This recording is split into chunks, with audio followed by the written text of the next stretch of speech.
Hi all, ഈ വീഡിയോയിലൂടെ നോക്കുന്നത് 2025 ഏപ്രിൽ 1-ാം തീയതി പത്രവാർത്തകളിൽ വന്ന പ്രധാന കറണ്ട് അഫയേഴ്സ് ആണ്. പ്രധാനമന്ത്രിയുടെ പ്രൈവറ്റ് സെക്രട്ടറിയായി നിയമിതയായത് നിധി തിവാരി.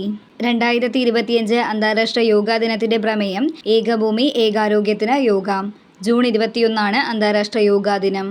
ബഹിരാകാശ യാത്രികരെ ആദ്യമായി പോളാർ ഓർബിറ്റിലേക്ക് അയക്കുന്ന ദൗത്യം ഫ്രാം-2. ഭൂമിയുടെ ധ്രുവ പ്രദേശങ്ങളെ പറ്റിയുള്ള പഠനമാണ് ദൗത്യത്തിലൂടെ ലക്ഷ്യമിടുന്നത്. ഇന്ത്യയും അമേരിക്കയും തമ്മിലുള്ള ഉഭയകക്ഷി മാനുഷിക സഹായ ദുരന്ത നിവാരണ അഭ്യാസം ടൈഗർ ട്രയംഫ്. സമാധാനത്തിനും ദീർഘവീക്ഷണമുള്ള ഭരണത്തിനും ഗോൾഡ് മെർക്കുറി അവാർഡ് 2025 ലഭിച്ചത് ദലൈ ലാമ. രാജ്യത്തെ ആരോഗ്യ കേന്ദ്രങ്ങളിൽ പേവിഷ, പാമ്പ് വിഷ വാക്സിൻ ലഭ്യത ഉറപ്പാക്കാൻ നിലവിൽ വരുന്ന ഡിജിറ്റൽ പ്ലാറ്റ്ഫോം സൂവിൻ പോർട്ടൽ. കോടികളുടെ തിരിമറിയിൽ ജയിലിൽ അടയ്ക്കപ്പെട്ട ഫ്രാൻസ് പ്രതിപക്ഷ നേതാവ് മരീൻ ലെ പെൻ. മ്യാൻമർ ഭൂകമ്പം അതീവ അടിയന്തരാവസ്ഥ എന്ന് ലോകാരോഗ്യ സംഘടന.